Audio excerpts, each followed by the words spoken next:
Boštjan Gorenc, Pižama, lepo pozdravljeni. Ujeli smo vas po predstavi Reformatorji na odru. Kam ste popeljali mlade? Kaj mi sporočate? Mlade smo popeljali v preteklost, v 16. stoletje. Zdaj, če mogo točno računati, se pravi od 1550, ja, že malo menjamo, oziroma pač z Trubarjem začetka, ampak pa glavnina predstave pa govori o Adamu Bohoriču, pa Juriju Dalmatinu in potem na koncu zaključimo leta 1584, ko sta išli dve zelo pomembni knjigi za slovenski jezik, in sicer celotni prevod Svetega pisma Jurija Dalmatina in pa Bohoričeva latinsko-kranska slovnica. In vmes skačemo v sedanjost, malo gledamo animirane prizore, ki so nastali po podobah Jake Vukotiča, ki je narisal strip, ker predstava je osnovana na stripu, ki je nastal to je zdaj cela zgodovina, imamo še skoraj več zgodovine, kot Reformatorji, na pobudo Kulturnega doma Krško, ob Bohoričevem letu, in pa založba Škratelc je potem pristopila in smo ustvarili strip, ki bi prikazal to manj znano poglavje. Vsi poznajo Trubarja, zdaj Bohorič pa Dalmatin sta pa ravno tako zanimiva lika, pa še manj znanega je o njima, tako da bo še večji izziv potem iskati stvari. Na srečo je bil tukaj dr. Kozma Ahačič, ki je pomagal, jaz sem ga imel kar na hitrem klicu, Kozma, a bi leta 1582 uporabili to, ali kaj tazga, ni bil vedno pripravljen pomagati, tako da zdaj se prav veselim, te dni enkrat je premiera nekih fulušnih filmčkov o slovenščini v Slovarjih, ki so jih na Inštitutu Frana Ramovša na Sazuju delali, da gremo to gledati. V glavnem, in potem je ta strip bi se zelo lepo prijel, smo rekli, kaj če bi ga nadgradil še s predstavo, se je vključil še Cankarjev dom, kjer smo trenutno, in smo povabili Nika Škrleca, in zdaj midva sva danes odigrala 64. ponovitev v letu pa pol, kar je tako zelo lepa, luštna cifra, sploh, ko vidiš, kako pravzaprav mladi, ko dostikrat pridejo, kaj bomo zdaj, neka predstava, padejo noter, poslušajo, spremljajo, se smejijo, super je.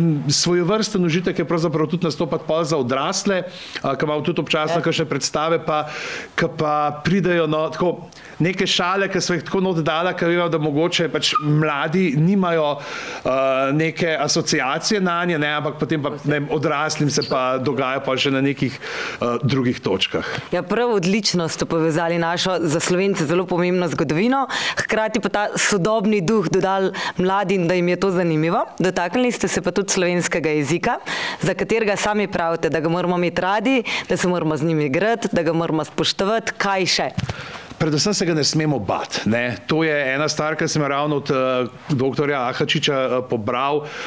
Mislim, sem že sam tudi ves čas tako živel, ampak tako, ki je on v besedo, ravno to pač, nas ne sme biti strah, moj bog, zdaj bom pa jaz mogoče eno vejco narobe postavil. Pač pišemo, delamo in se mojstrimo. Bolj, ko uporabljamo jezik, lažje nam bo šlo. Zdaj, kako priti do jezika, pač uživati ga v kakovostnih vsebinah, ki imajo kakovosten jezik, ali so to zdaj filmi, glasba, knjige, stripi, karkoli, pravzaprav tak jezik nas obdaja. Jezik je pač poleg zraka ta druga stvar, v kateri smo najbolj postavljeni. In tukaj mislim, da je pa pol odgovornost pač ljudi, ki se ukvarjamo s knjigami, s televizijo, z radijem, da ljudem dostavimo neke jezikovno kakovostne vsebine, da lahko, ko se usedeš ti pred TV, da gledaš vsebine v slovenščini. Tukaj zdaj gledamo vas pretočniki, gledamo tisti, ki še nimate podnapisov, tudi za tiste, ki ne znajo tujih jezikov in bi radi gledali. Ampak ja, predvsem ne se bati, uživati, igrati se z njim. Tisti, ki ima jezik rad, ne bo stav zdaj z nekom pa, moj bog, zdaj si pa tukaj en namenilnik namesto nedoločnika uporabo ali karkoli, ne. To so te ljudje, ful namaram teh skupin, ki imaš po Facebooku, ki si, kaj se pa to zdaj nekdo zmotil. Ja, če je nek uraden tekst, če je neko besedilo, ja, dajmo izpostaviti, da se popravi. Ne pa tako, nekdo je nekomu napisal na Facebooku, zdaj se boš ti norca z tega delal. To je samo neko ustvarjanje, bi rekel, česa tega, navidezne superiornosti potem. Ne? In to ne pomaga, ker s tem človek znal bolj jezika, sam ti boš malo bolj tako se ošabno počutil. Če kdo, ste zagotovo vi tisti, ki vas lahko okronamo z nazivom, da ste zaljubljeni v slovenski jezik. Vse to izražate skozi to, da ste pisatelj, ste komik, igralec, prevajalec, kaj še, kdo še je pižama? Za igralca dajmo dati malo na pauzo, mogoče ne. Zato tudi, kad napišem predstavo, pač je taka, da vem, da bom znal vlogo odigrati. Ampak ja, predvsem me jezik zanima od tega, kako pravzaprav odkrivanje besed, kako besede nastajajo, iz česa izvirajo, potem pri prevajanju, pri pisanju, ustvarjanje nekih besed, ki jih slovenščina še nima, ki jih uporabiš potem, recimo, ne vem, pri fantazijskih prevodih, pri Martinu, pri pesmi Ledu in ognja, ne, pač kako boš tiste kraj prevedel tako, da bojo zveneli, kot da bi res nastalo v slovenščini, pri Kapitanu Gatniku, pa Pasjem možu, kako zdaj neke reference, ki jih ima pisatelj, ki jih Dave Pilkey naredi na neke ameriške popkulturne vzorce, kako to v slovenščini poiskati in najti. In pa zdaj predvsem, pa no, ker zadnje čase sem bolj iz prevajanja res v pisanje, za Lavo je pa tudi to, no, kako nasmejati otroke, spraviti jih v dobro voljo in mogoče tudi kakšen nauk ponuditi, ampak ne preveč tako, tukaj je nauk od pri usta, ne, da tega dam žlico, ampak da nekje v zadnji skozi obnašanje likov, skozi njihovo razmišljanje, mogoče tudi otroci ponotranjajo kakšne dobre stvari, seveda pa vse skupaj posuto z dobršno mero besednih iger in pa seveda pukcev, ker to more biti. Ker za otroke morajo biti pukci, to se pa vsi smejimo. Od kje pa vsa ta vaša ljubezen do besed, do igre s črkami? Ne vem, že od malih nog, mogoče je bilo malo to, ker sem pač kot mulj stanoval sred tovarniškega kompleksa, ni bilo nekih drugih otrok za igro, babica mi je brala veliko in me zelo tako mene začeli zanimati tudi, kaj so pa zdaj te črke, kako kar iz njih zgodbe nastajajo, z unih znakov na papirju in sem se sam naučil brati in potem sem pravzaprav zelo užival v tem. In zgodbe, kako od tega, se pravi, kako ljudje tako živimo po zgodbah, kako si pripovedujemo zgodbe, ravnamo po njih, kako pravzaprav iščemo, kaj nam zgodbe. Pač zgodbe so tisto, kar smo itak zadnje 3 leta ful poudarjali, ne, v pandemiji, pač to je pač potovanje, ker si ga lahko privoščiš na mestu, ne, in predvsem tudi spoznavanje. Se mi zdi pač, da zgodbe, ali so to knjige, ali tudi še druge, so predvsem pomemben gradnik pri hranjenju empatije. Se pravi, da ti spoznavaš čim bolj raznolike zgodbe ljudi, da veš, da so ljudje vseh oblik, ne vem česa še vse, ne, in da ko srečaš nekoga, ki ni tak, kot ti, da se znaš postaviti v njegove čevlje, da vidiš in da dokler je nekdo drug človek do tebe, da si ti tudi pol ti človek do njega, ne glede na to, koliko se razlikujeta. Absolutno. Ste avtor številnih knjižnih uspešnic. Kaj vaša knjižna dela obsegajo? Ja, zdaj, vse se je začel stripi s Šnofijevo druščino v Pilu, smo jo potem začeli počasi izdajati v knjigah in letos že 15. leto delava to z Matejem Dečekom. Sicer pa nekaj teh stripov se pravi, zdaj, če naredimo reklamico od Reformatorjev stripov, ki jih že omenjamo, ki so letos tudi dobili posebno priznanje strokovno, ker ga jih je Javna agencija za knjigo izbrala za projekt Rastem s knjigo, se pravi, da jo dobijo vsi sedmošolci. Do potem, ne vem, slikaničnih z Igorjem Šilkovcem sva zdaj postala že kar zelo tak tandem, vse se je začelo skupaj z Kaj se skriva očku v bradi, s knjigico, ki je zdaj, slučajno jo imam tukaj, ne vem, kako se mi je pojavila v roki, ker se jo pa tudi pri založbi, sploh nisem vedel, prijavila na en razpis Nacionalnega inštituta za javno zdravje, ki imajo projekt, da bi pač za spodbujanje branja, za spoznavanje otrok s književnostjo in se to na eno slikanico Kaj se skriva očku v bradi izbral, da bo v obliki kartonke bojo v naslednjih 2 letih dobili vsi novorojenčki v Sloveniji.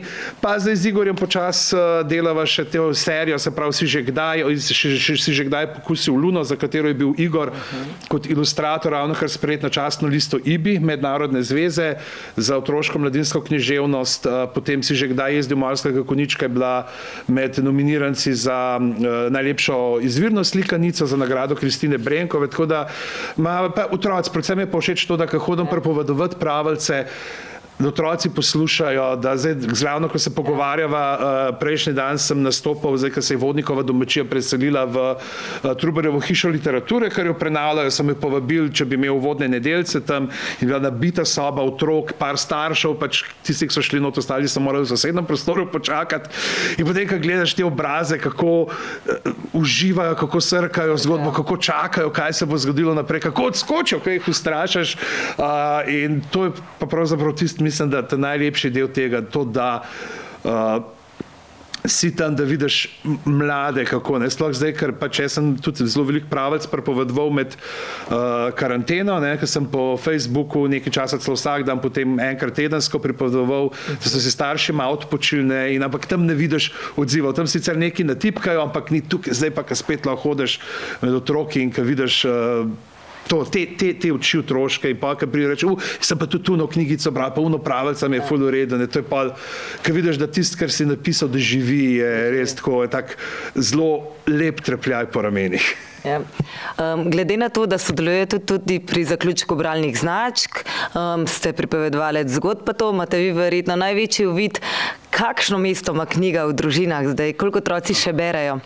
Zdaj, če gledamo sam tisto, kako bralno značko upravljajo, mislim, da je tako, kot je bilo tudi že v mojih časih. Se pravi, prve 4 leta oziroma 5 let, zdaj, kaj je 9 letka, zelo veliko, skoraj 100%. Potem pa jasno, pride do usipa in tukaj se mi zdi, da je pravzaprav to fino. Nekatere šole se odločijo za to, da je nastop knjižne ustvarjalke, knjižnega ustvarjalca nagrada za unek so naredili bralno značko, kar je super, jih nadgradiš. Ampak jaz sem pa najraje takrat, ali je to mogoče v bistvu na začetku leta, ali pa če rečejo, da nekaj pridejo vsi, ker potem se pa lahko dotakneš tudi tistih, ki sicer ne berejo. Ker pri meni pa, če jaz pridem tja, jim malo predstavim, kaj prevajam, kaj pišem, ampak nekako, da so vse pol na koncu, da jih pošljem v knjižnico, da jim povem pač, da se mogoče ste dobili za domače branje enkrat eno knjigo, ki vam je bila dolgočasna, ker je, ne vem, se tam dogajala pred 150 leti, ampak pač to je treba prebrati, Ampak knjige pa obstajajo tudi za druge in mi rečem pač, pejte v knjižnico, povejte, kaj vas zanima in rečite knjižničarki, presenetite me, In ker vse pač, lahko imamo vse neke Goodreadse pa algoritme pa priporočila, ampak to, kar pa upravljajo knjižničarke in knjižničarje, ki pač vejo, kaj mladi radi berejo, znajo priporočiti, tudi glede na stopno na bralca, ali so to zdaj neki izkušeni bralci, kaj jim bojo dali, so nekateri, ki mogoče bolj oklevajo, jim vejo, kaj dati, da bo nek prvi korak mogoče lažji, ampak predvsem jim to hoče reči, pač ne vas ne bo strah, je to knjižnica, pejte tja, povejte, kaj vas zanima, in vzajemno, pač definitivno boste videli, da obstaja tudi neka knjiga, ki bo vam všeč. Če vas za konec zgolj še malo izzovem, kakšna je prihodnost slovenskega jezika? Prihodnost je zdaj, vsi pravijo, izginili bomo, ampak glede na to, da smo z 2 milijonoma govorcev smo v vrhnih 6% jezikov, kar se tiče, da ni nekega, da zdaj, da bo, kar iz danes na jutro, da bi slovenščina izginila, je pa res, da vsem to pa ni razlog, da bi se pa, ne vem, obnašali do jezika mačehovsko oziroma kot svinja z mehom. Moramo skrbeti za jezik. Zdaj, če si otroci, pa ne vem, kdo pišejo po Facebookih v slengu, svet se zaradi tega ne bo podaril, ker pač vse tudi mi smo si pisali po listkih, pa pač drugi niso videli. Zdaj, jezik je pač orodje za komunikacijo. In če ti poveš nekaj tako, da ki smo hoteli povedati, to razume, je jezik svojo funkcijo opravil.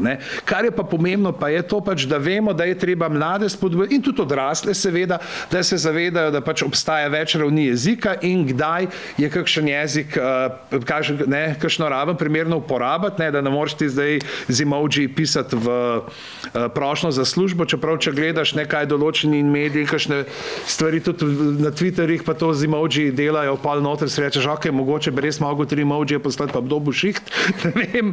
Zato zdaj jaz pravim, kam sem bil uspešnica v knjigo, polno čustvenčkov, Ampak tako, da vemo in da spodbujamo pravzaprav ljudi, k temu, da odraščajo tudi v jeziku, da so vse bolj krepki v rabi in da so pravzaprav pol tudi bolj samozavestni. In tukaj pa mislim, da vseeno v Sloveniji ustvarjamo toliko nekih vrhunskih in kakovostnih vsebin, ki so tudi jezikovno kakovostne, da se nam ni zabat. Ja. Boštjan, jaz se vam iskreno zahvaljujem. Jaz vam želim, da ohranite ta navdih, pa to moč besedo delite z nami še naprej, pa naj bo to v knjigah, na televiziji, na odru ali kjerkoli druge. Najlepša hvala. Bom delil, bom.